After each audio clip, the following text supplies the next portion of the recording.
యేసయ్యను సిలువ వేశారు అని కన్నీళ్లు పెట్టి ప్రలాపించి ఏడవడం మాత్రమే కాదు, నీ మనస్సు కావాలి దేవునికి,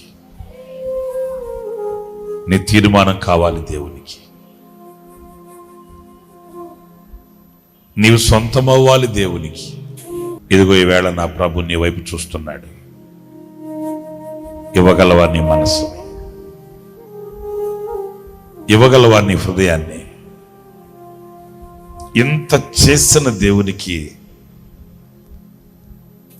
నీ మనస్సు ఇవ్వగలవా? నీ చేతి వైపు చూడట్లేదు ఆయన,